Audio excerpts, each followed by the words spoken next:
buenas tardes a todos. Me da mucho gusto darles la bienvenida a esta importante conversación, una región con impacto global, reimaginar la integración en América Latina y el Caribe. La integración económica es un motor clave para el crecimiento y el desarrollo sostenible. Es también un anhelo de larga data en nuestra región.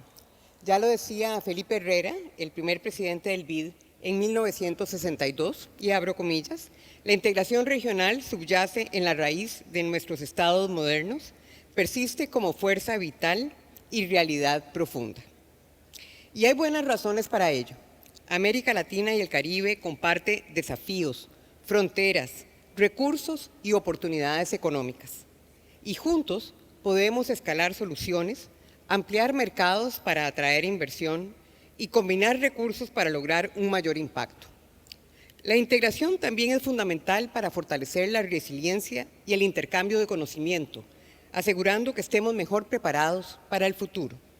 Juntos podemos también contribuir a solucionar desafíos globales. Hoy, nuestra región tiene una oportunidad importante para explorar cómo fortalecer la cooperación entre países para enfrentar desafíos comunes y aumentar nuestro impacto en un entorno mundial dinámico. Aquí es donde entra la nueva visión del BID sobre integración regional, que responde a las necesidades y demandas de los países y que se basa en agendas comunes que podemos ayudar a implementar.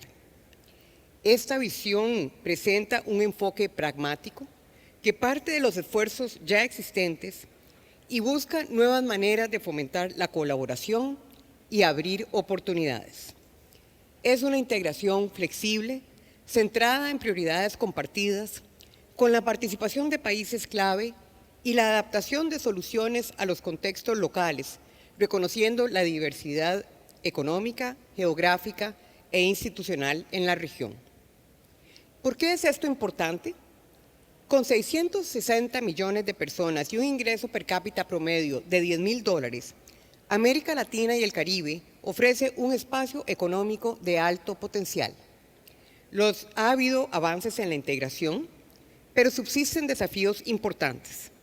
Los niveles de integración son relativamente más bajos que en otras partes del mundo, con avances limitados en conectividad física y digital, logística y eficiencia transfronteriza. Ahora, un punto de fortaleza es que el apoyo público a la integración sigue siendo fuerte. El 79% de los latinoamericanos valora una mayor colaboración regional. Buscamos entonces renovar nuestros esfuerzos por construir en conjunto, abrir nuevas oportunidades de crecimiento y desarrollo y fortalecer el papel de América Latina y el Caribe en la economía global. Y comparto algunos ejemplos de cómo podemos lograrlo. Sabemos que América Latina y el Caribe está a la vanguardia en energías renovables. El 64% de su electricidad proviene de fuentes limpias. La región es rica en minerales críticos, con casi la mitad de las reservas mundiales de litio concentradas en Argentina, Bolivia y Chile. Países como Chile están avanzando en la producción de hidrógeno verde, posicionándose como futuros proveedores globales. Ahora, para capitalizar plenamente estos recursos y desarrollar industrias de mayor valor agregado, se requiere fortalecer el almacenamiento de energía, modernizar las redes eléctricas e invertir en infraestructura. La expansión de las energías renovables también puede generar oportunidades para el sector privado, impulsando la creación de empleo, la innovación y el desarrollo tecnológico. Ahora, una mayor cooperación regional puede acelerar esta transformación a través de un enfoque estratégico que promueva las infraestructuras energéticas compartidas, mejores sistemas logísticos, transferencia de tecnología e inversiones conjuntas. Alinear políticas entre países será fundamental para aumentar la eficiencia y crear un entorno competitivo ampliado que atraiga inversión privada. Fortaleciendo la cooperación regional, América Latina y el Caribe pueden no solo garantizar su seguridad energética, sino convertirse en líder global en energías renovables, generando beneficios económicos de largo plazo. Tenemos también el caso de la infraestructura física y digital, que sigue siendo un obstáculo importante para la integración regional y global. La región tiene un déficit estimado de inversión en infraestructura del 1,4% del PIB anual, lo que afecta a las redes de transporte, los sistemas energéticos y la conectividad digital. La cooperación regional puede ayudar a mejorar la conectividad mediante el apoyo a proyectos de infraestructura física y digital, además de la armonización de políticas y marcos regulatorios para garantizar una conectividad eficiente. Ahora, la integración regional es un pilar central de la misión del BID. Como socio de confianza y principal banco multilateral de desarrollo en América Latina y el Caribe, hemos lanzado programas regionales como Amazonía Siempre, One Caribbean, América en el Centro, y mañana discutiremos un nuevo programa, Conexión Sur, centrado en América del Sur. También tenemos programas donde participan o pueden participar todos los países de la región, como la Alianza para la Justicia, el Desarrollo y la Seguridad, o también Bid for the Americas. Estas iniciativas están diseñadas para abordar desafíos comunes, abrir oportunidades y fomentar soluciones colectivas. Y para ilustrar su impacto, dejo con ustedes un breve video. In Latin America and the Caribbean, En América Latina y el Caribe, to a more prosperous future. At the Inter-American Development Bank, we know that when countries work together, they achieve better results, not just for their economies, but for the well-being of the entire region and the world.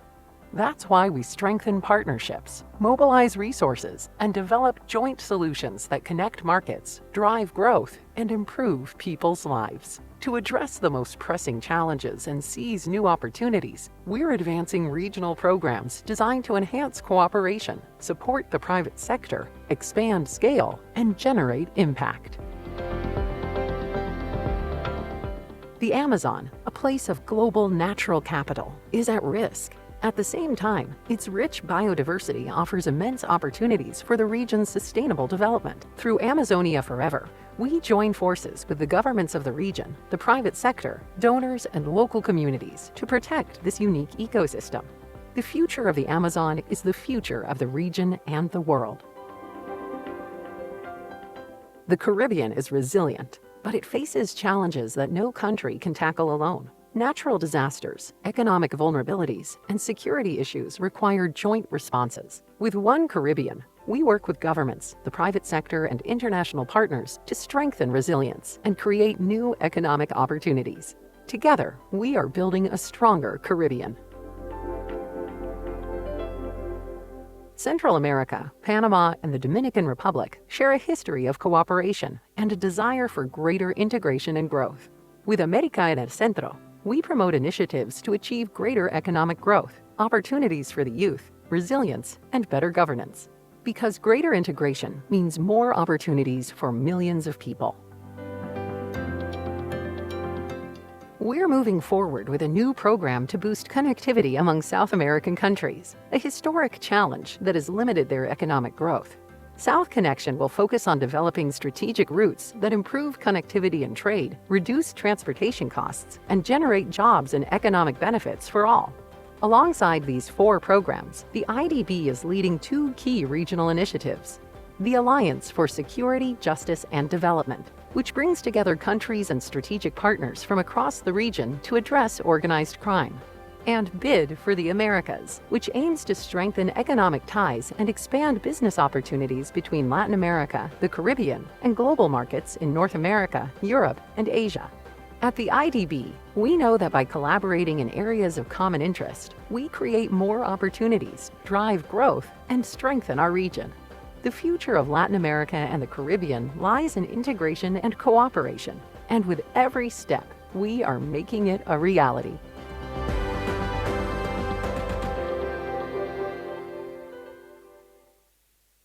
Tengo el honor de invitar al escenario a nuestro orador principal, el profesor Felipe Larraín.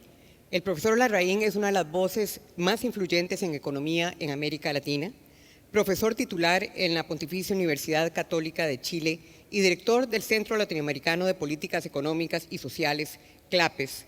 Tiene una maestría y un doctorado en Economía de la Universidad de Harvard y una licenciatura en Economía de la Universidad Católica de Chile. Felipe se desempeñó como ministro de Hacienda entre el 2010 y el 2014 y nuevamente entre el 2018 y el 2019. En febrero del 2014 ocupó además el cargo de vicepresidente del país.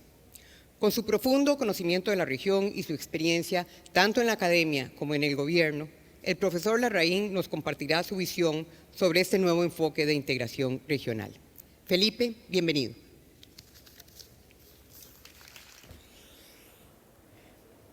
Bueno, muchas gracias. Buenas tardes a todos y todas. Es un gusto estar acá. Quiero agradecer esta invitación que me ha hecho el Banco Interamericano de Desarrollo para poder compartir algunas ideas sobre el tema de integración regional.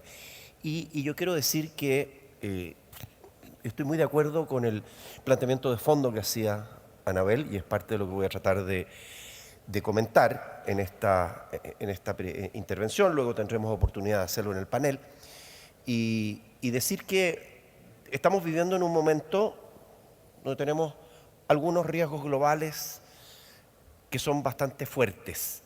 El primero, por supuesto, es la guerra comercial. Ahí se cayó comercial, pero todavía no tenemos guerra, es solo guerra comercial. Ayer estábamos en un panel conversando sobre el tema de guerra comercial y de repente nos dicen, oye, acaba de haber un nuevo aumento de aranceles a la importación de vehículos en América del Norte, así que lo que estábamos hablando ya había quedado obsoleto, ¿no es cierto?, ayer en la noche. O sea, estamos en un momento donde están ocurriendo cambios importantes en esta materia. Yo quiero solamente en esto decir, porque algunos podemos sacar la cuenta de que a nosotros no nos pega, porque esto es una guerra entre los dos actores principales, son Estados Unidos y China, pero también tenemos algunos países de la región, como México, fundamentalmente, que están sufriendo los efectos. Y el resto podemos pensar que estamos, de alguna manera, como espectadores, pero no lo somos. Porque aunque no tengamos efectos directos, aumentos arancelarios directos sobre nuestras exportaciones, vamos a sufrir los efectos de equilibrio general. Y los efectos de equilibrio general incluyen, por ejemplo, desviaciones de comercio. O sea, el primer efecto es que a uno le pongan un arancel, pero si no le ponen el arancel, bueno, podemos tener un efecto en un mercado secundario, en un mercado en el cual, por ejemplo, 100% de aumento en los aranceles para el vino, tema que para Chile y Argentina es importante, y algún otro país de la región, pero fundamentalmente Chile y Argentina, y resulta que con eso, para el vino que viene de Francia, y entonces los franceses que dicen, bueno, vamos a mandar vino a otra parte, ¿no es cierto? Eso es una desviación de comercio, y nosotros competimos en ese mercado en el cual se produce un aumento de las importaciones de vino francés. Vamos a estar involucrados. Y por otra parte, cosa que vamos a ver en un momento, nosotros somos muy dependientes de China. Bueno, acá lo vamos a ver porque México es, por supuesto, el país más dependiente de Estados Unidos. 80% del comercio de las exportaciones mexicanas van a Estados Unidos. En Centroamérica es entre 30 y 50%. Y en el sur, Sudamérica, es menos la dependencia de Estados Unidos. ¿Por qué? Pues somos más dependientes de China. Y los países más dependientes de China de la región son Chile, Perú, Brasil, Uruguay. También Argentina de alguna manera, pero en algunas partes como su país anfitrión, 40% de las exportaciones chilenas van a China. Y si la guerra comercial debilita a China, vamos a tener un efecto sobre nuestras economías. No hay ninguna duda de eso. Por lo tanto, eso completa de alguna manera el efecto que tiene no solo sobre los mercados, sobre el comercio, pero también sobre mercados financieros y sobre cadenas de suministro. Bueno, unamos a esto los conflictos geopolíticos. Tenemos en el mundo, por supuesto, Rusia-Ucrania, pero tenemos Israel-Hamás, Israel-Irán, Hezbollah, tenemos el conflicto en la Franja de Gaza, y esto ha significado que en Yemen, hoy día, tal vez algunos de ustedes han estado en el estrecho de Bab el-Mandeb, pero si no han estado, yo no aconsejo que vayan, porque ese es el lugar donde están los terroristas hutíes disparando drones sobre los barcos que pasan, y eso significa que el comercio se ha desviado por el Cabo de Buena Esperanza. Y de alguna manera había un colapso, una caída muy importante del comercio a través del Mar Rojo y el Canal de Suez, y se está yendo por el Cabo de Buena Esperanza. Consecuencia económica, un aumento significativo en los costos de transporte. Este es el tipo de... bueno, y en esto entonces tenemos un nuevo orden internacional o un nuevo desorden internacional. Los efectos económicos que tenemos, el comercio global se está fragmentando, el proteccionismo va en ascenso. ¿Cómo nos adaptamos a este nuevo orden internacional? Y el punto, y yo creo que recojo un poco el mensaje de Anabel, la integración regional es clave. Y como vamos a ver, no es solo integración comercial, es importante la integración comercial, pero no es lo único. El estado actual de la integración en América Latina, yo solamente quiero mencionar, nosotros no nos quedamos cortos, no somos pobres en número de acuerdos. Tenemos el Mercosur, la Alianza del Pacífico, ALADI, SICA, el CAFTA, la CAN. Y se me queda alguno por ahí. Bueno, por supuesto que no está ahí, pero es CARICOM, ¿no? CARICOM, una alianza importante, pero persiguen objetivos dispares. Cada uno anda un poquito por su lado. Y hay baja coordinación institucional, hay escasa convergencia regulatoria y hay mucho que aprender de otros acuerdos regionales. Hay otras regiones del mundo que han sido exitosas y por supuesto a todos les viene a la mente la Unión Europea, pero también está ASEAN, ¿no? ¿Qué desafíos tenemos en este escenario? Bueno, enfrentamos obstáculos a una integración más profunda. Hay barreras políticas, económicas, culturales. Hay asimetría en los niveles de desarrollo de los países. Hay todavía proteccionismo comercial en algunos de los países de la región. Hay problemas de gobernanza y coordinación, debilidad institucional de organismos regionales, ausencia de mecanismos efectivos de coordinación, fragmentación institucional, superposición de iniciativas. Bueno, y tenemos desigualdad en acceso a digitalización y conectividad. Estaba buscando algunos, por supuesto que hay grandes disparidades en el acceso a digitalización. Consideremos, por ejemplo, la brecha rural-urbana, enorme en la diferencia de acceso a digitalización. También estaba buscando una cifra es que, cifra reciente, menos de la mitad de los latinoamericanos tiene conectividad con una banda fija y solo el 10% cuenta con fibra de alta calidad en su hogar. O sea, tenemos un problema también en nuestro acceso a la digitalización. Pero hay oportunidades, tenemos problemas, pero también tenemos oportunidades para la integración. Podemos aprender de otros modelos exitosos. La integración regional ha sido un pilar estratégico en distintas partes del mundo. Se pueden mencionar muchas más, pero yo voy a partir por dos ejemplos emblemáticos, la Unión Europea y ASEAN, la Asociación de Naciones del Sudeste Asiático. ¿Qué podemos recoger de estos modelos? En la Unión Europea hay una institucionalidad poderosa, hay un enfoque en la cohesión económica y socioeconómica, hay un esfuerzo consciente a través de la asignación de recursos que vienen de fondos comunes para generar menores niveles de disparidad en este acuerdo, fuerte inversión en infraestructura, compromiso con la sostenibilidad ambiental. Por ejemplo, hay una iniciativa en la Unión Europea que es el Pacto Verde Europeo, ¿no?, que busca alcanzar carbono neutralidad al 2050, cosa que también a nosotros nos llama. En ASEAN tenemos un enfoque pragmático y flexible, opera bajo un principio de consenso y no intervención. Conectividad como eje estratégico, se prioriza la conectividad física, institucional y digital entre sus miembros sin comprometer soberanía, cosa importante porque a veces pensamos que estamos cediendo soberanía al llegar a estos pactos. Hay integración de la base productiva con libre circulación de bienes y servicios e inversiones en un grupo de casi 10 países, ¿no? Armonización de regulaciones en sectores estratégicos, muy importante tema que hace ASEAN. Esto ayuda mucho si armonizamos regulaciones. Yo creo que es uno de los grandes cambios que uno puede hacer y depende de una decisión consciente, de que haya voluntad política y que haya voluntad de integración, porque la integración no solo requiere que lo discutamos en los foros internacionales, sino también que haya un convencimiento.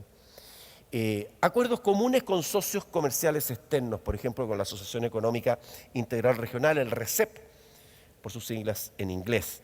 Bueno, y quiero mencionar también otra cosa que está ocurriendo en nuestros tiempos y que es relativamente reciente, el fenómeno del nearshoring, ¿no es cierto? Bueno, y nearshoring es relocalización de los procesos productivos o segmentos de las cadenas de valor globales, ¿no es cierto? Y la pregunta es quién, a ver, mire, yo como muchos economistas, nosotros somos en general los economistas partidarios del libre comercio, de que haya más libertad comercial, pero también uno tiene que ser práctico en esto y decir, bueno, si lo que ocurre es que estamos llegando a un nivel de alta protección en algunos mercados, si adicionalmente tenemos que no solo hay alta protección, sino que las empresas se están relocalizando, no solo por protección, sino por razones geopolíticas, riesgos geopolíticos, pandemia, etcétera. Bueno, entonces, ¿aquí ocurre? ¿Quién se beneficia del nearshoring? Y América Latina tiene una oportunidad de beneficiarse del nearshoring. Por supuesto que esta tendencia tiene la posibilidad de reducir costos logísticos, disminuir tiempos de entrega, tener mayor control sobre los procesos productivos y aumentar la resiliencia ante disrupciones globales. Mitigar riesgos geopolíticos, por supuesto. Ahora, yo creo que mientras más nos cerremos, el mundo como un todo, vamos a perder todos, va a haber una pérdida global. La pregunta es que si este es el escenario, el nearshoring puede ser una oportunidad para América Latina. Y encontré un trabajo interesante que, bueno, nosotros tenemos cercanía, recursos naturales, servicios, pero por supuesto requerimos inversión en infraestructura, capital humano, requerimos tener lo que se llama rule of law, Estado de Derecho, protección a las inversiones y se requiere trabajo conjunto. Yo creo que maximizamos las posibilidades de aprovechar el nearshoring con un trabajo conjunto. Y encontré un trabajo reciente justamente del BID que habla sobre y analizó el tema del nearshoring y comenta que aquí podríamos tener del orden de 78.000 millones en el corto y mediano plazo, ni siquiera en el largo plazo, 78.000 millones de dólares anuales de mayor exportación de nuestra región, motivado por la relocalización de empresas que están más lejos y que se vienen más cerca. O sea, este fenómeno del nearshoring, ahora claro, si uno mira ahí, va a decir, bueno, la mitad de esto es México, ¿no? Pero yo creo que hay también buenas noticias para el resto de la región, acá en el nearshoring. Y nosotros hicimos un trabajo reciente con una colega, en que, un artículo que publicamos, elaboramos un índice de viabilidad o de atractivo para el nearshoring, que ustedes ven allá, y que muestra en varias áreas como son calidad logística, como son justamente Estado de Derecho, rule of law, estabilidad política, ¿no es cierto? En fin, respeto a los derechos de propiedad y otros. Y elaboramos este índice que muestra que el país más competitivo de la región en base a estas variables es Uruguay. Ahora, un país pequeño en el sur, pero resulta que tenemos Uruguay, Chile, Costa Rica, Brasil, Panamá, los 5 países. ¿Dónde está México? Está por ahí en la mitad. Claro que México se lleva la mitad de las inversiones y de las mayores exportaciones del nearshoring, ¿no?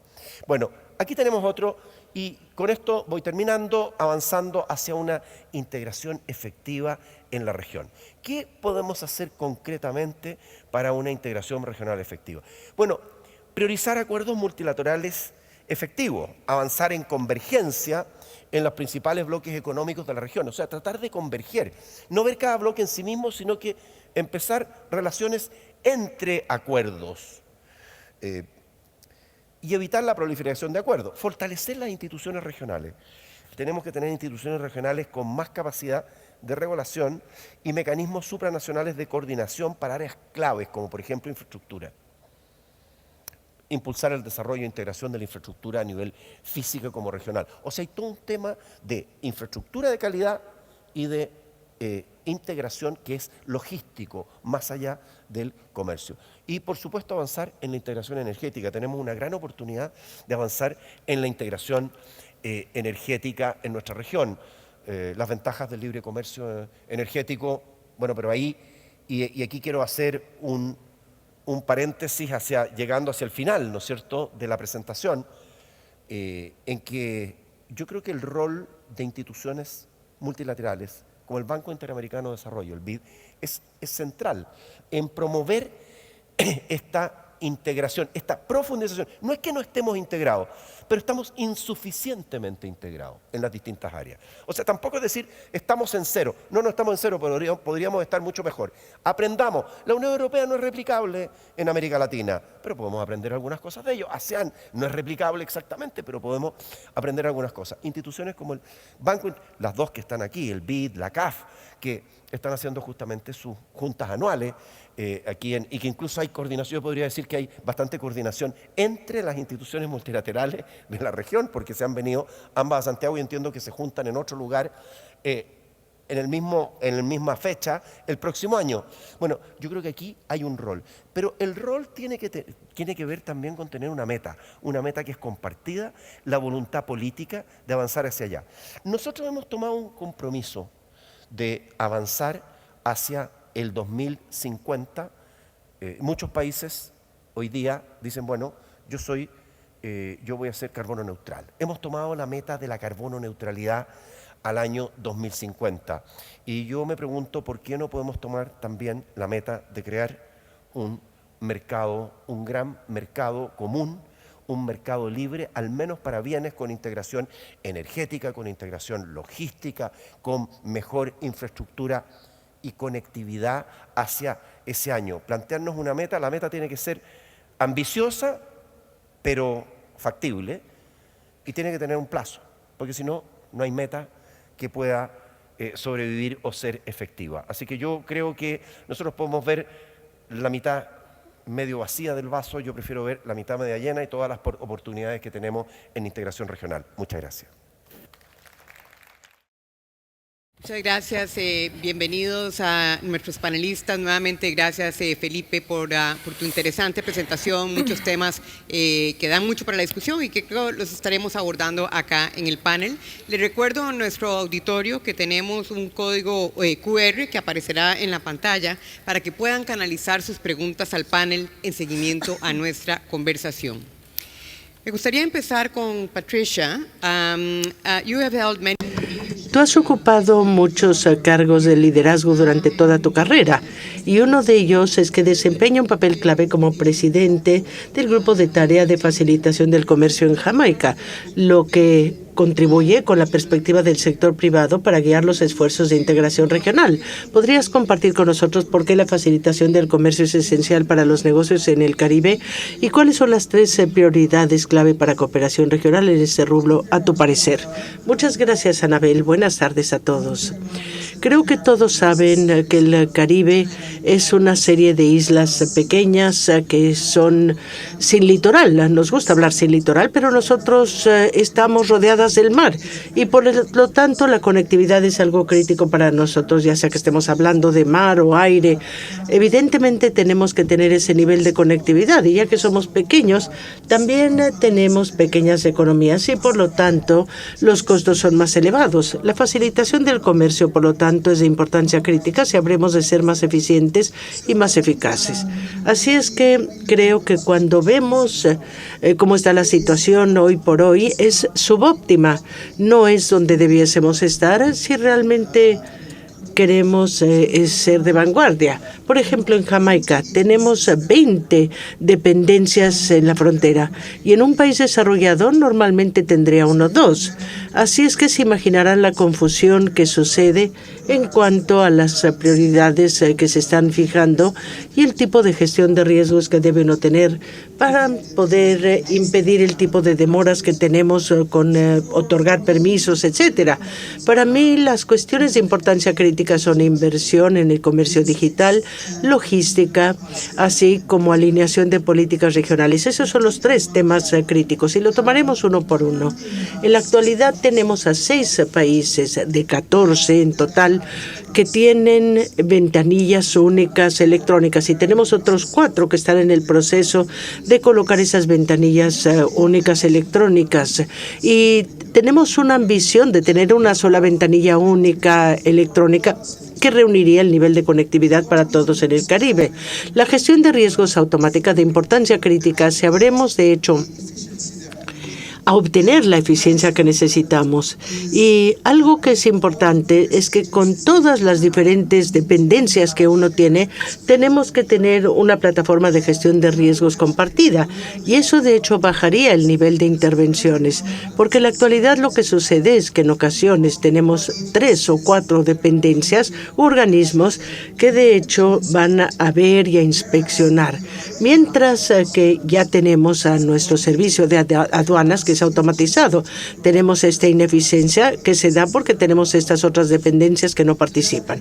Así es que eso es de importancia crítica. El tipo de infraestructura comercial que necesitamos, almacenamiento frío, monetización de las aduanas, conectividad entre las islas. Y esto es algo de lo que hablamos mucho y necesitamos hacerlo. Y evidentemente la logística del comercio ayuda si podemos tener centros de operación en las pequeñas islas, que estaríamos mucho mejor. Y después la simplificación de política. Ahora tenemos diferentes políticas. No todas son las mismas en todas las islas, en cosas como alimentos, por ejemplo, y SPS, TBT, ese tipo de cuestiones. Si le damos seguimiento a las medidas de facilitación del comercio, podríamos tener ese tipo de armonización que bajaría el costo de los negocios, crearía empleos y oportunidades y evidentemente puede uno mejorar las cadenas de suministro. Y si pienso en lo que puede hacer el BID, que creo yo es para lo que estamos aquí, creo que con la inversión del sector privado y con ustedes podríamos ver la posibilidad de construir, de crear esta plataforma que de hecho armoniza nuestras disposiciones y reglamentos en la región.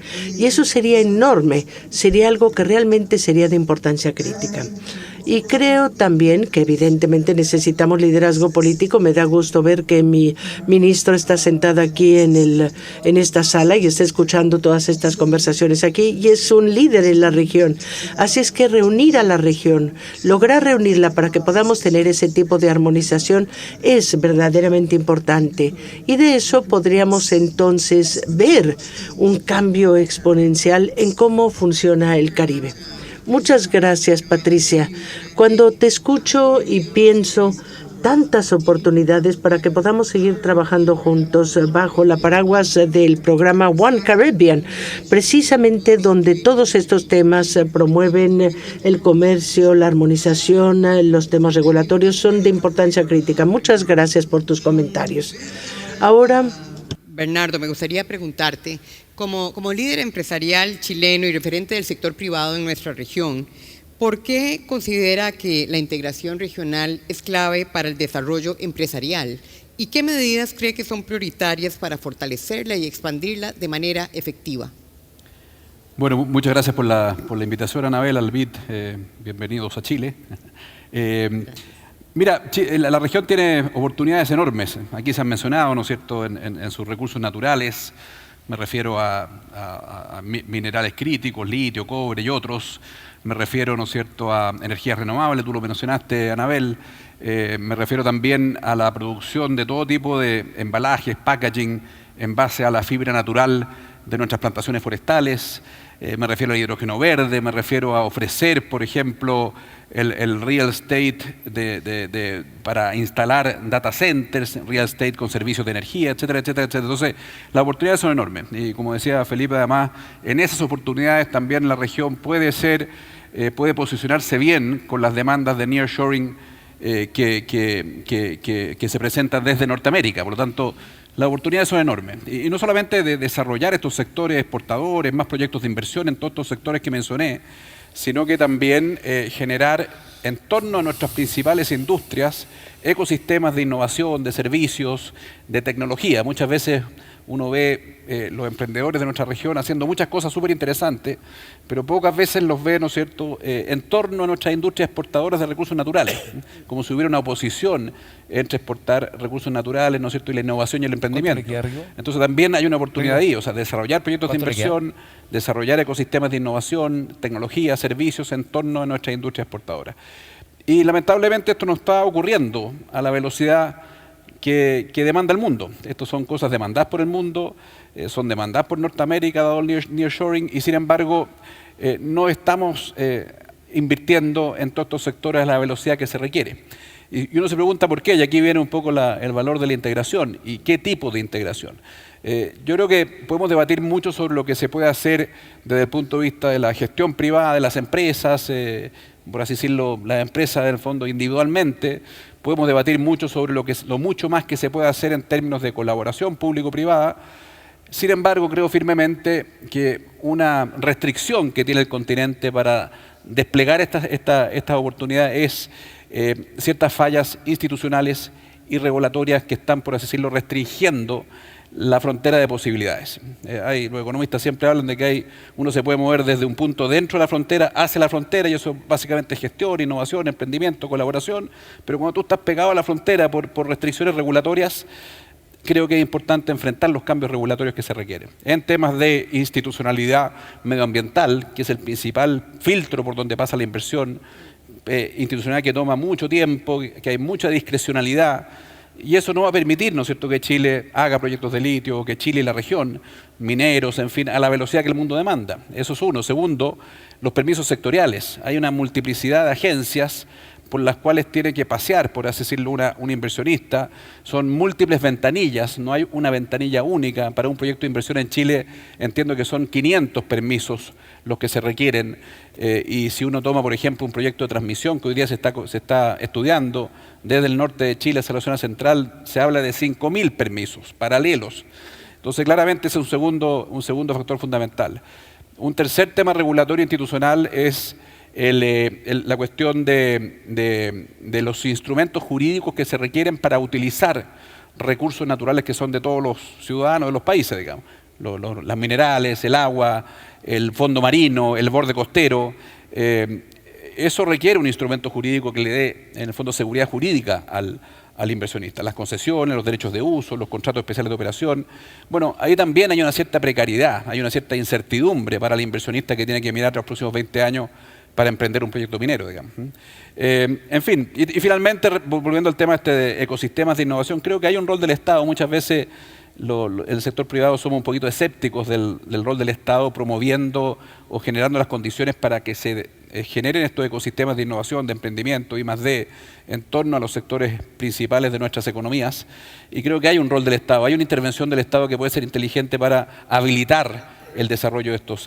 Hay 4 ejemplos regulatorios, y ahí yo pienso que la intervención, o sea, por así decirlo, la integración, pues es comercial, es de personas, es de inversión, pero también, y aquí todos lo han mencionado, es también, creo que es una oportunidad para hacer en el fondo convergencias regulatorias. Muchas veces en cada país es más difícil enfrentar los cambios regulatorios, hay muchos costos políticos, hay intereses en juego. Quizás si estos se reflexionaran a nivel regional en espacios como el BID, y luego en el fondo aterrizar a las recomendaciones de cambios regulatorios institucionales a los respectivos países, podría ayudar. Yo creo que la convergencia regulatoria, discutir reformas que tienen que ser ambiciosas, esto no es un reformismo mínimo. El sistema ambiental en Chile y en muchos países, el sistema de permisos requiere una reingeniería mayor.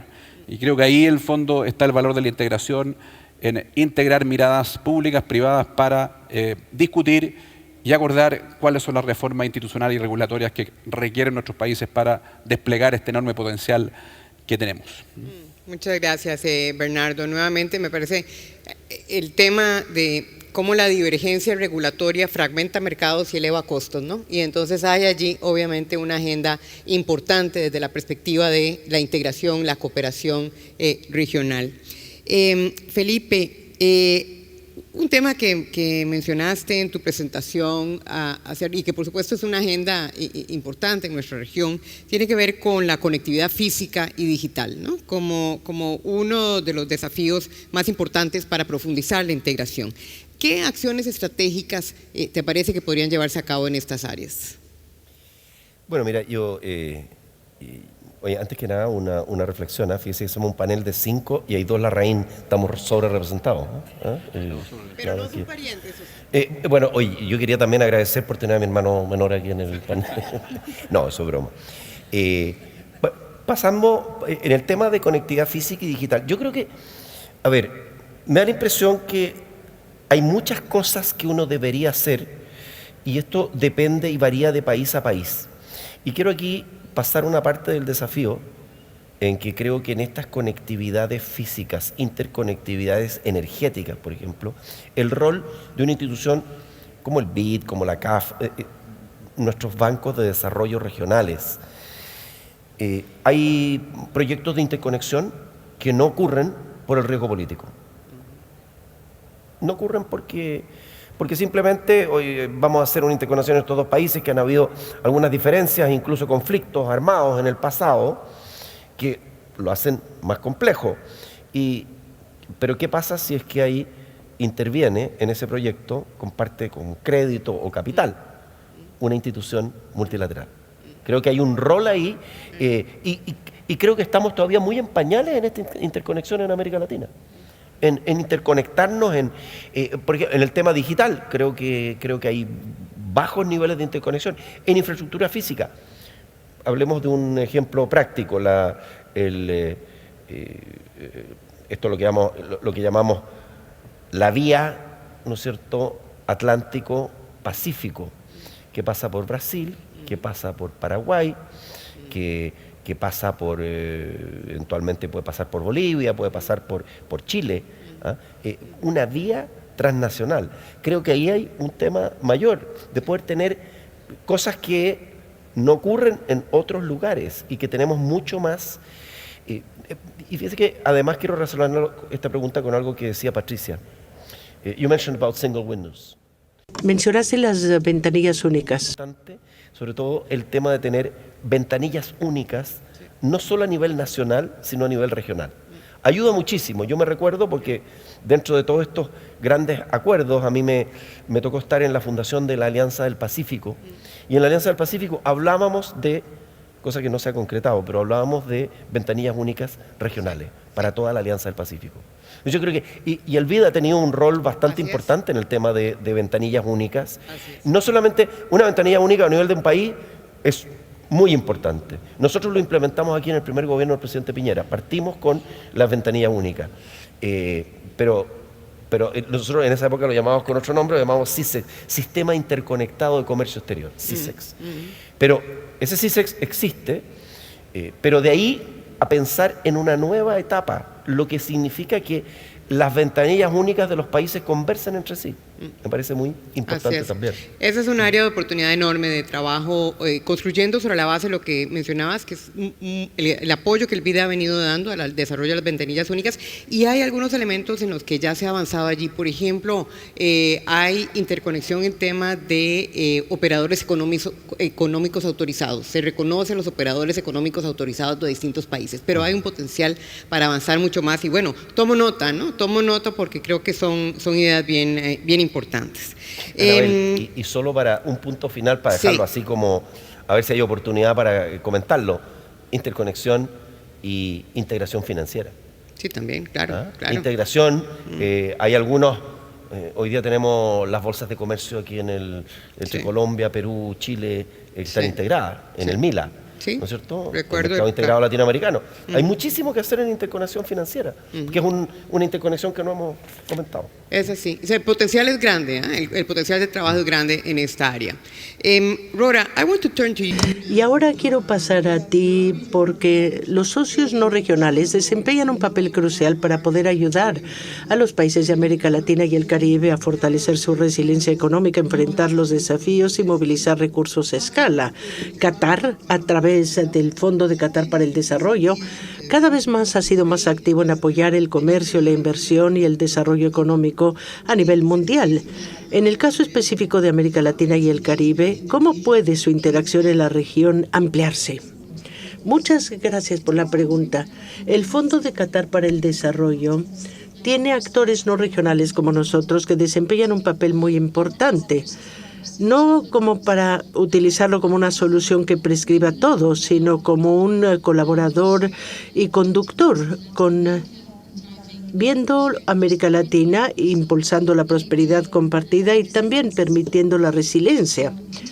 Qatar, la interacción de Qatar recientemente se ha profundizado en la región.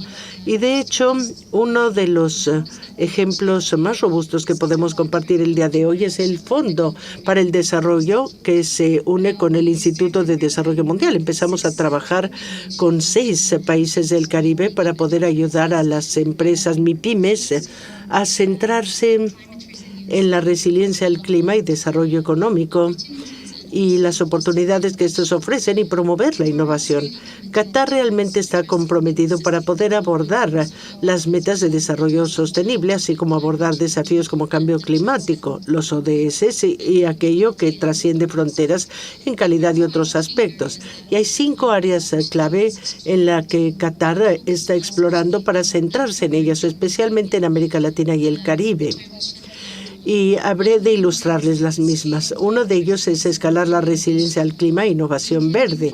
Podemos profundizar nuestro apoyo para adaptación al clima, y eso es restauración de ecosistema y emprendedurismo de bajo carbono en América Latina y el Caribe, en los países de esa región, centrándonos en creación de empleos verdes, promover la agricultura sostenible y apoyar los programas de resiliencia basados en la comunidad. Y una de las cosas en las que se centra el fondo es la identificación comunitaria de soluciones donde no imponemos nada en un país, sino que aprendemos de lo que son esas soluciones y que han identificado a nivel de la comunidad misma y ayudar a escalarlo.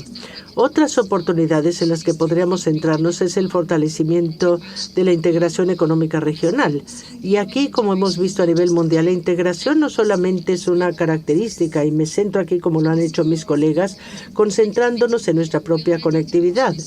Ya podemos apoyar la infraestructura transfronteriza en proyectos en interconectividad y en energía y en transformación industrial, poder mejorar la resiliencia y la productividad. Y otra área, y es una de las cosas en las que nos centramos como Fondo para el Desarrollo, es destrabar financiamiento inclusivo y las metas de crecimiento. Sabemos que este es el futuro a través de inversión de impacto y financiamiento combinado para poder movilizar recursos para comunidades descuidadas en empresas comunitarias, así como pequeños agricultores que apoyan a nivel regional, así como innovación financiera, que será una clave para poder escalar la inclusión económica sostenible.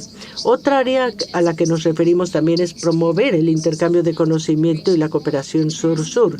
Qatar, de hecho, está comprometido para promover asociaciones que van más allá de financiación, que ofrece plataformas para intercambio técnico, coinnovación y también permitir el intercambio entre instituciones del Golfo y América Latina. Otra área es la que se llama coinversión, y es una de las cosas en la que nos centramos de manera muy elevada, porque no siempre podemos hacer las cosas solos. Al tener un colaborador como nosotros y también el sector privado, eso de hecho puede ayudarnos a coinvertir en bienes públicos y en estabilidad regional también, de biodiversidad, seguridad del agua, salud regional y sistemas alimenticios. De hecho, el Fondo para el Desarrollo quiere colaborar con socios regionales y multilaterales para poder compartir los recursos y poder crear una sociedad resiliente, y el énfasis aquí es sobre el impacto del desarrollo y no solamente coinvertir por el simple hecho de tener un rendimiento en el que nos centramos, que es el rendimiento del desarrollo para la comunidad a la que servimos. Y todo esto, nuestro enfoque implica lo mismo, diseñado a la medida y también catalítico y cimentado en las prioridades locales. Tenemos que buscar para encabezar, o sea, no buscamos para encabezar ni ser líderes, sino para ser socios. Muchas gracias. Muchas gracias, Roda. Y una de las cosas que es muy importante para el BID, además de movilizar el conocimiento, la experiencia y cofinanciamiento, es trabajar con nuestros socios como Qatar, que pueden traer sus propias experiencias, que pueden traer su movilización de recursos, tanto públicos como privados. Así es que es una gran oportunidad contar contigo en este panel. Muchas gracias.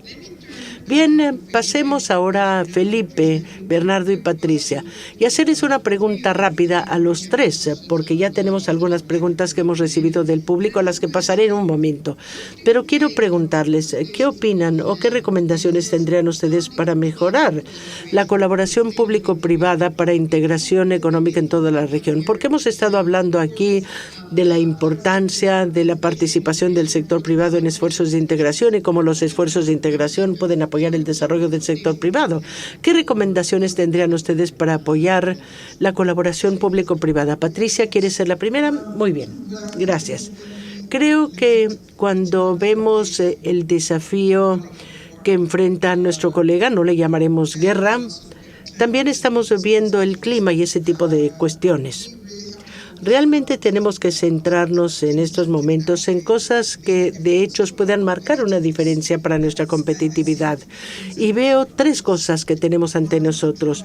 Una, la administración de Trump está viendo cómo imponer $1 millón estadounidenses por llamada para cualquier compañía que tenga embarcaciones, más de 50% de sus embarcaciones construidas en China. Y si vamos por debajo de esos 750,000 por cada uno, y esto es algo que creo yo habrá de tener un enorme impacto porque Estados Unidos solamente construye, bueno, de hecho, 5 grandes barcos al año y el tamaño y el mercado es para 1.300 al año, de los cuales China está fabricando por lo menos 60 o 70% de esas embarcaciones que se construyen en China. Así es que CGCMIA, que es el que dirige una de nuestras terminales en Jamaica, ellos están viendo $20,000 millones a 4 años. Y si estos aranceles entran en vigor, así es que esto es algo enorme que todos enfrentamos. Pero creo que en cuanto a acciones, no hay mucho que podamos hacer más que tratar de llevar a cabo acciones de cabildeo en lo que toca a eso. Otro tipo de cosas como la política industrial de la Unión Europea, que es el mecanismo de ajuste y también la estrategia de reducción de los gases de invernadero, y todos ellos están considerando su inicio en 2027. Son cosas que estamos enfrentando ahora y sobre las cuales tenemos que tomar medidas. Así es que creo que si vemos tanto la Junta del Carbono y las reglas de la Organización Marítima, se está considerando descarbonización de 20% para 2030 y para 70% para 2050. Y me disculpo, pero es casi cero para 2050. Me corrijo. Así es que ese es un enorme desafío que tenemos para poder llegar a ese nivel de descarbonización. Ahora, ¿cómo va a impactarnos todo eso? Va a impactarnos al tener niveles más elevados de costos que habrán de deslazarse en todas las cadenas de valor y habrá de tener impacto en el turismo, habrá de tener impacto en nuestros alimentos, tendrá un impacto en todo. Estas son cosas y son desafíos que tenemos que considerar, pero ¿cuáles son las oportunidades en todo esto? Y me parece que es aquí donde el BID y los socios deben unirse para buscar soluciones. Ahora, tenemos compañías del sector privado que en la actualidad están trabajando en proporcionar emisiones de carbono cero. Tú estabas hablando de hidrógeno verde, ese tipo de cuestiones. Ahora, para que esas compañías, esas ya existen, hay un grupo del sector privado que está trabajando en ese sentido. Y después tenemos que ver políticas y cuál es el desafío para que en toda nuestra región tengamos diferentes tipos de políticas que existen. No existe la armonización y si queremos ver una verdadera oportunidad, una oportunidad real, que sería economías de escala que uno podría crear en toda la región si tuviésemos armonización de las políticas o que pudiéramos atraer empresas o negocios que pudieran funcionar en toda la región. Así es que creo que es algo en lo que el BID puede desempeñar un gran papel y sé que ustedes han estado trabajando en Jamaica en todo este tema de la transición energética. Pero cuando pensamos en qué es esa oportunidad, tenemos buques que pasan por toda la región. Esto es algo grande y ellos tienen que conectarse. También todos nuestros puertos necesitan convertirse convertirse en descarbonizados. Así es que hay una enorme oportunidad ahí para el sector público y el sector privado para este tipo de relación. Las alianzas público-privadas para poder resolver los problemas que existen en la actualidad con respecto a políticas para poder atraer el tipo correcto de inversión, venir y hacer que esta oportunidad funcione para nuestro bien. Así es que es el comercio y el turismo. Son grandes oportunidades, pero también grandes desafíos si no tenemos el marco de política correcto. Muchas gracias, Patricia. Bernardo. A fomentar la integración. Bernardo. Bueno, en los sectores que mencioné, ¿no es cierto?, donde nuestra región tiene grandes potenciales, la colaboración público-privada es fundamental.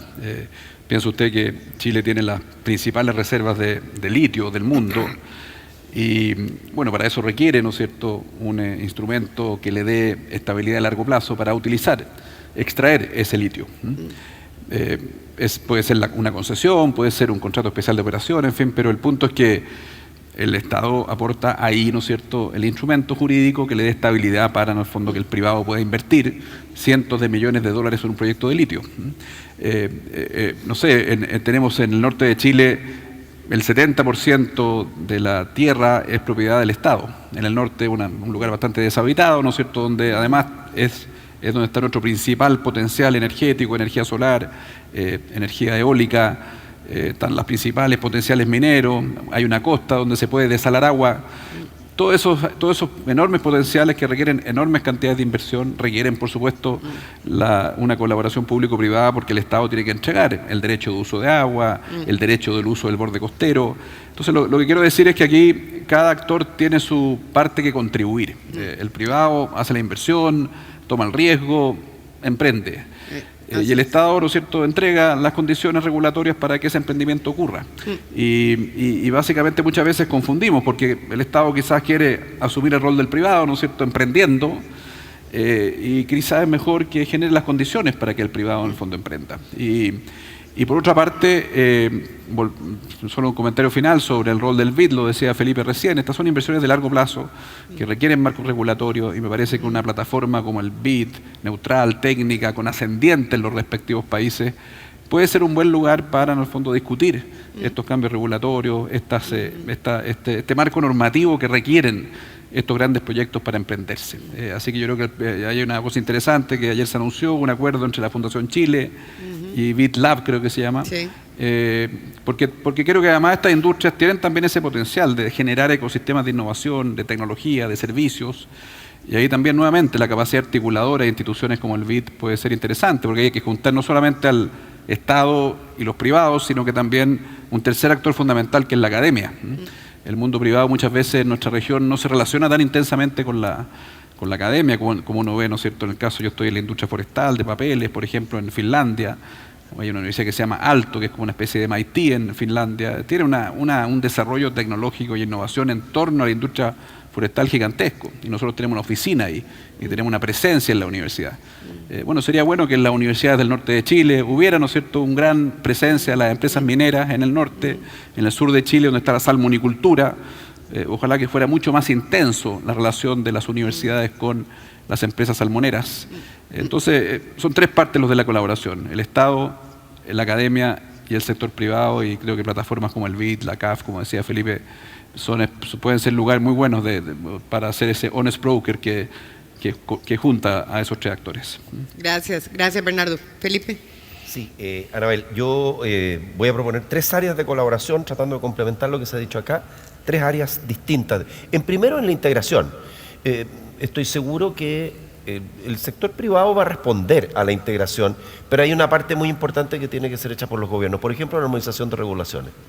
Eso es un área concreta que no la pueden hacer los privados. Pero los privados, una vez que las regulaciones estén armonizadas, van a hacer las inversiones, va a haber mucho más flujo de capitales entre países, que es muy bueno que ocurra, y en países de nuestra región. En segundo lugar, la apertura de mercados externos. Porque hay que pensar una cosa. Yo sostuve que en la presentación que deberíamos profundizar fuertemente en la integración regional. Pero en nuestra región por muy integrada que llegamos a estar, no vamos a sustituir al resto del mundo como mercado. Eso hay que tenerlo claro.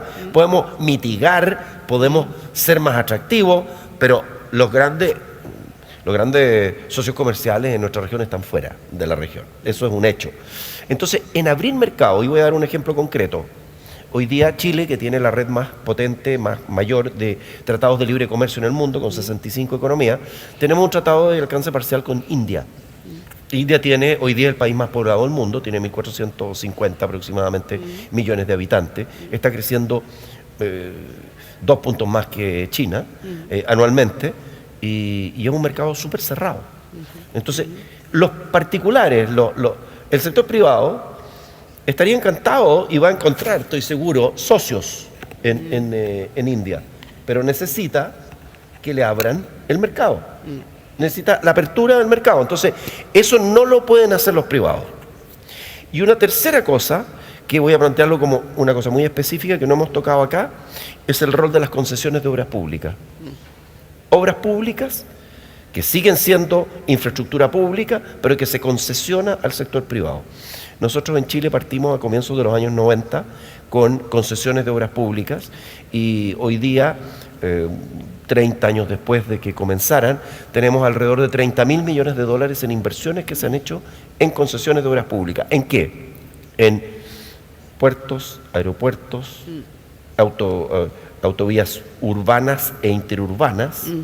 Tenemos también cárceles, hospitales, en fin, hay una cantidad enorme de áreas en las cuales podemos tener inversión privada en infraestructura pública, para lo cual se requiere la regulación.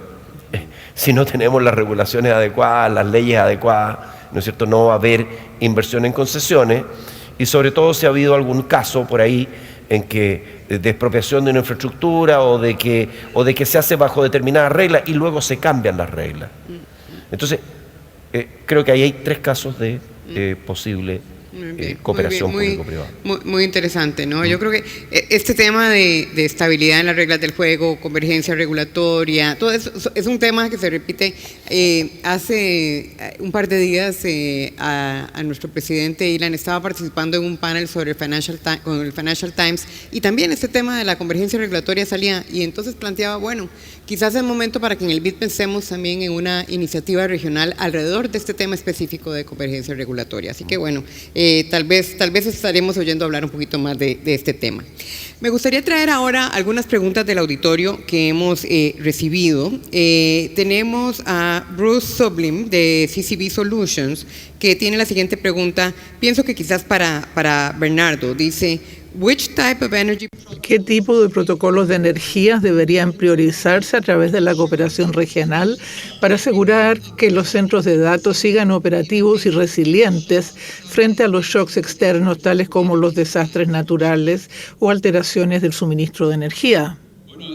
En data centers mencioné que nuestros países pueden ofrecer una oportunidad para su instalación, no solamente para el uso de procesamiento de data local, sino que para ciertos requerimientos que tienen, por así decirlo, que permiten más latencia, se puede en el fondo exportar esa capacidad de procesamiento de data a Norteamérica, en fin, al mundo desarrollado. Entonces, por supuesto que se requieren protocolos, como decía la pregunta, por supuesto que se requieren marcos jurídicos, esas sí que son inversiones de largo plazo.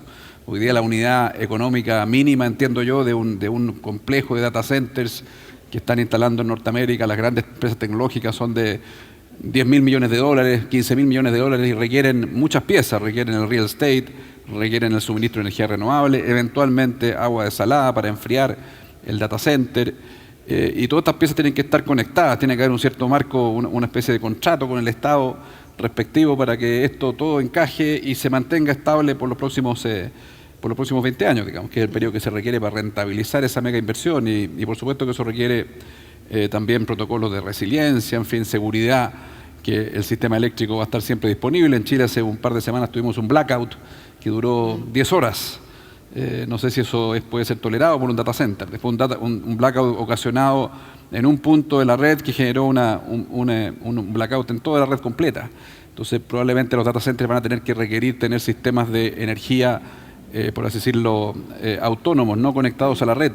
100% dedicados, ¿no es cierto?, a ese data center. Es un potencial tremendo que tenemos y creo que para aprovecharlo, como hemos conversado, se repite el mismo habilitante. Tiene que haber un marco jurídico regulatorio que le permita a ese inversionista extranjero tener la seguridad de instalar una inversión mayor que requiere rentabilizarse en un periodo largo de tiempo. Muy bien, muchas gracias.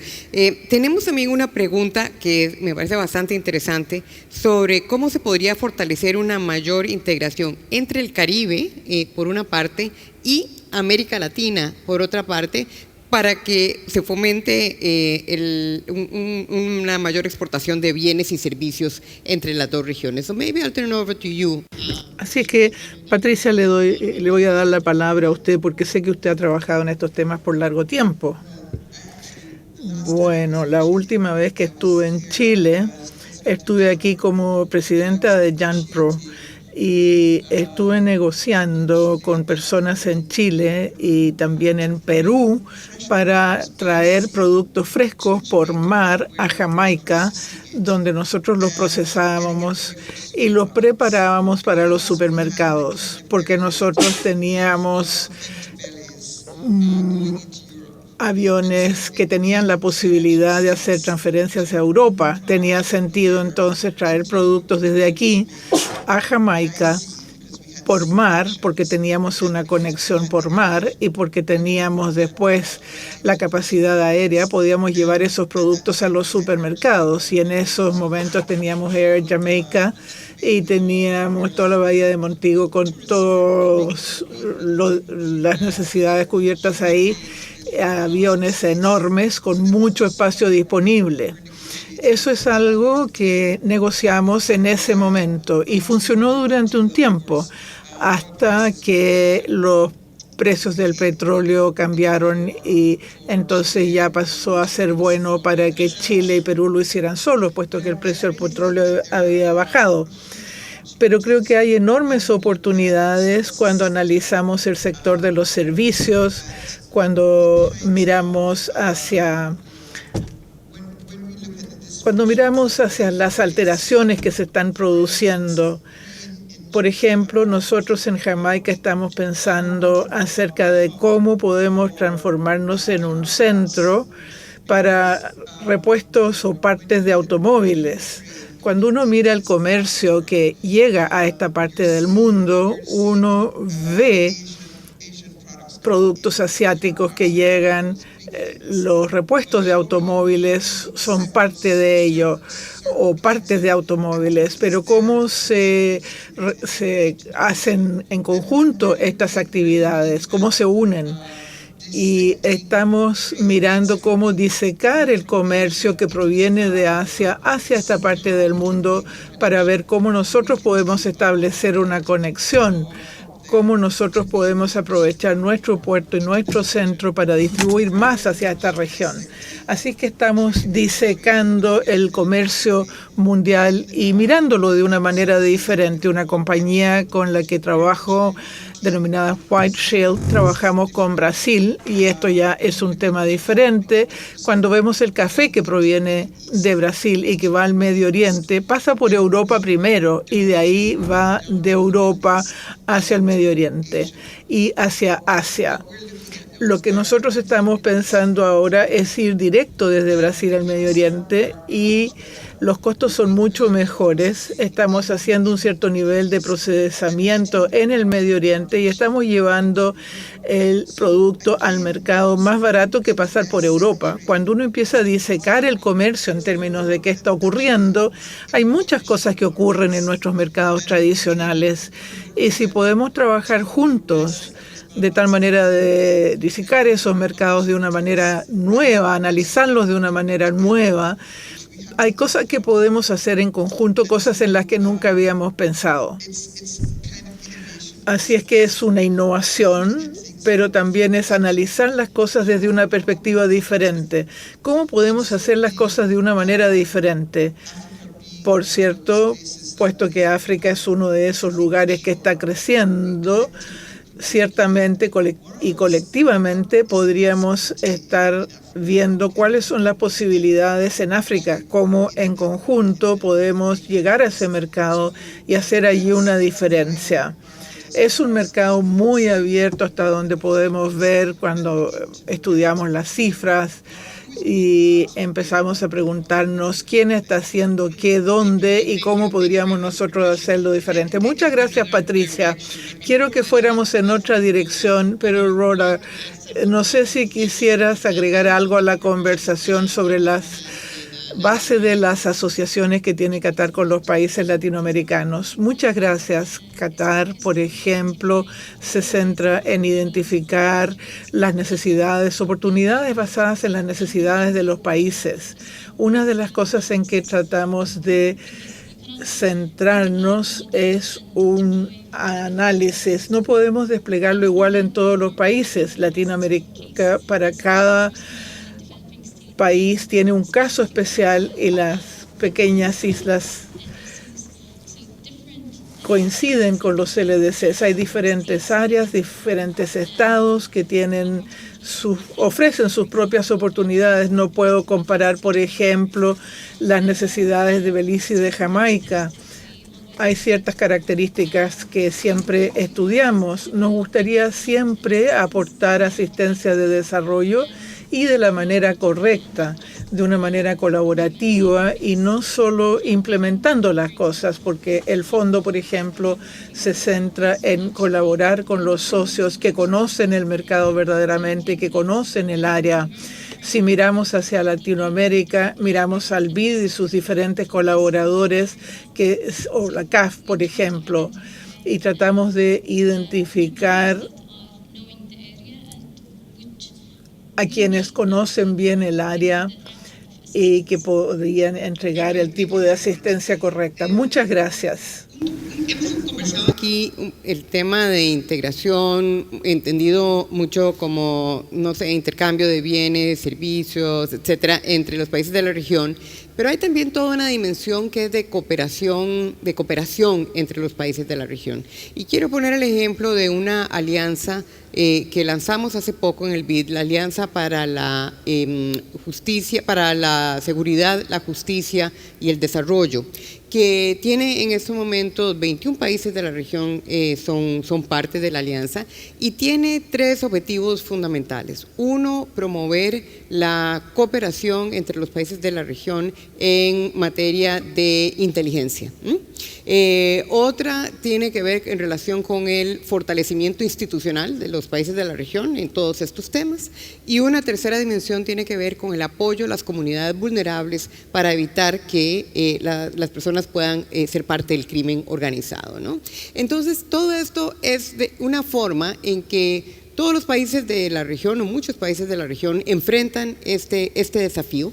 El crimen es un crimen transnacional, organizado, y de allí que hay ahí una oportunidad muy interesante para que los países de la región puedan trabajar conjuntamente para fortalecer sus propias capacidades para combatir el crimen organizado. Entonces, un poco lo que quisiera es preguntarle su criterio sobre cuál es este papel de, ya no tanto de la integración propiamente tal, sino de la cooperación para abordar desafíos que son transnacionales, que cruzan las fronteras, este siendo uno, pero obviamente que hay otros, que además tienen luego pues una serie de externalidades muy importantes, ¿no? Como evidentemente una mayor seguridad en esta materia es fundamental para la inversión. Digo, hablábamos de la seguridad jurídica, pero evidentemente que la seguridad física también es un elemento muy importante. Entonces, un poquito me gustaría escuchar sus reflexiones sobre cómo la cooperación económica puede ayudarnos a abordar desafíos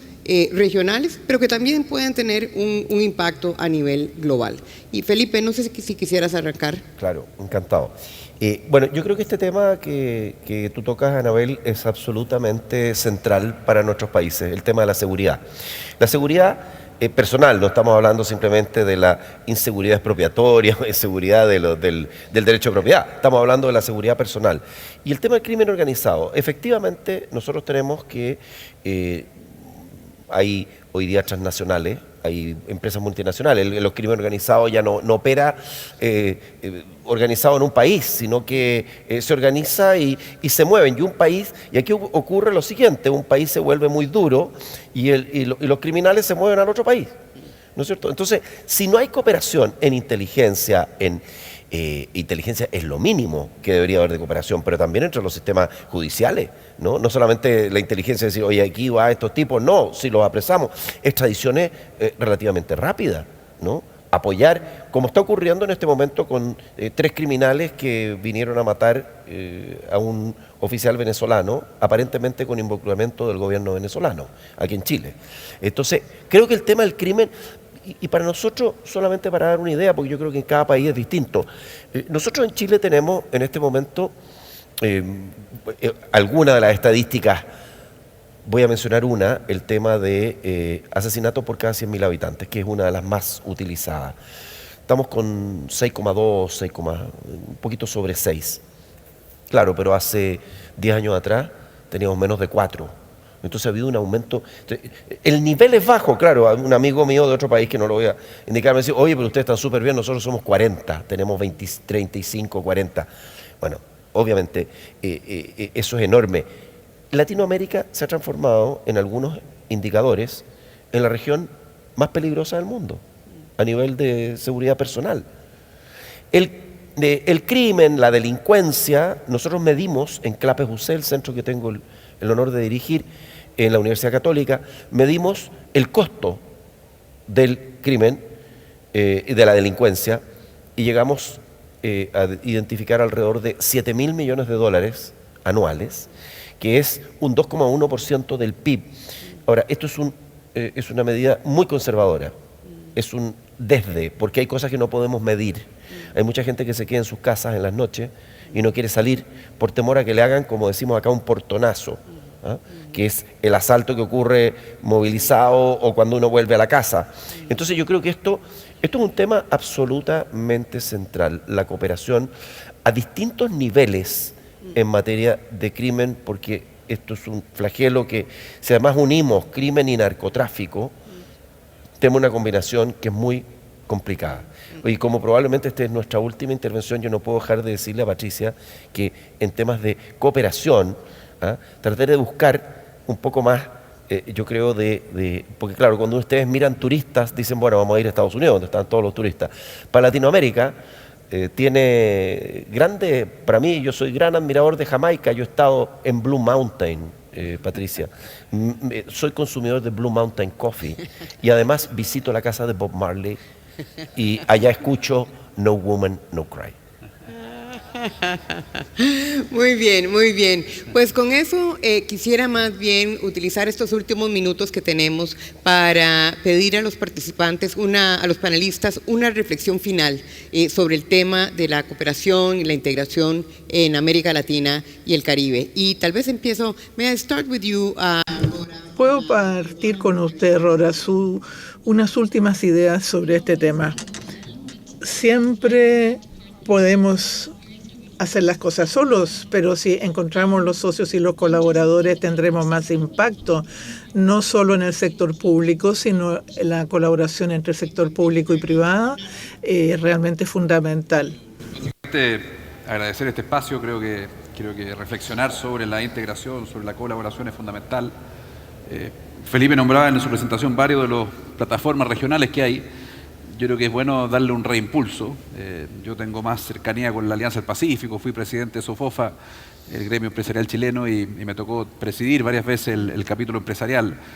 Y tengo una cierta lamento que esté que haya perdido un poquito de vigor. Y creo que son espacios que ya están, por así decirlo, el vehículo está, y falta llenarlo de contenido, de reflexiones, de debates, debates sobre convergencia regulatoria, etc. El tema de seguridad, no puedo estar más de acuerdo con Felipe, es totalmente fundamental, incluso para la actividad empresarial, digamos. Así que celebro este espacio, celebro que el BID esté activo en esto. Siempre fue un gran apoyo para la Alianza del Pacífico. Creo que junto con los sectores empresariales, estados y los organismos como el BID, tenemos que darle un reimpulso.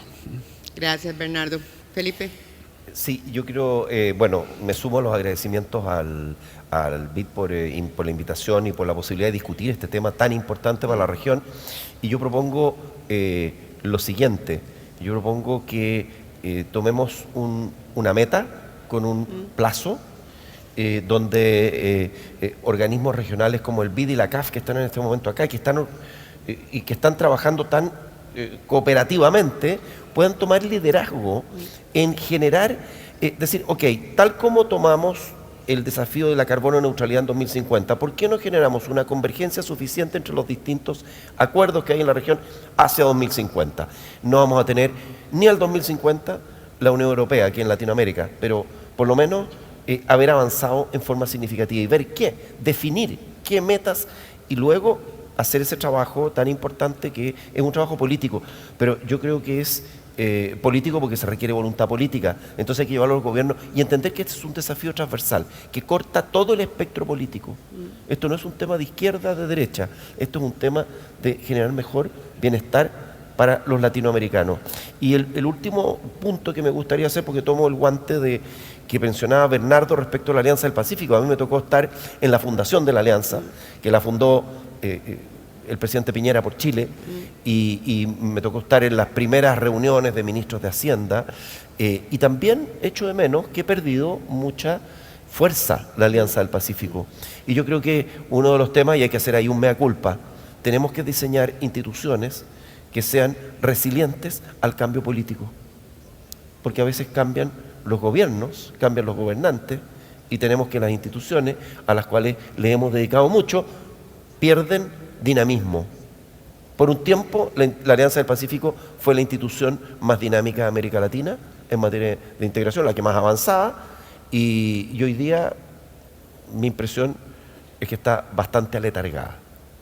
Muchas gracias, Felipe. Patricia. Patricia, muy brevemente, un seguimiento a lo que decía Felipe. Usted me dio las palabras de apertura, no hablamos de cultura, pero ciertamente hay una gran oportunidad con respecto a la cultura. Y eso sería un apoyo para muchas de las otras cosas que podemos hacer juntos. Un cimiento económicamente existe podríamos construir sobre eso, y creo que eso también sería un gran fundamento para que muchas otras cosas pudieran ocurrir. Pero quisiera respaldar otras cosas que se han dicho aquí y agradecerte, Anabel, por la invitación a estar aquí. Esta es una conversación muy importante y creo que nosotros debemos fijarnos objetivos. Y nuestros objetivos en cuanto al Caribe los pongo sobre la mesa, pero ciertamente hay que agregar el de la cultura y de la industria cultural como otra gran oportunidad financiera. Muchas gracias a nuestra audiencia. He tomado notas copiosas de todo lo que han sugerido el día de hoy. Ha sido una discusión, creo, muy fructífera, y de parte del BID dejarlos con dos mensajes, creo, que son importantes para nosotros. Primero, estamos para responder a las necesidades e intereses de los países en este campo de la integración y de la cooperación. Y segundo, queremos hacerlo buscando agendas comunes. Creemos que hay una gran oportunidad de trabajar en las agendas que nos unen, y para eso pues hemos lanzado nuestros programas de One Caribbean, de América en el Centro, de Amazonía Siempre, y estaremos lanzando el de Conexión Sur el día de mañana. Así que, y esto unido a nuestras otras iniciativas como la Alianza para la Seguridad y el Desarrollo, realmente pues de nuevo muestran el compromiso y nuestro interés de seguir compartiendo conocimiento, expertise, movilizando recursos, apoyando sector público, sector privado, para que cada vez podamos avanzar más en este campo de la integración y la cooperación. De nuevo, muchas gracias a los panelistas, muchas gracias a todos. Gracias.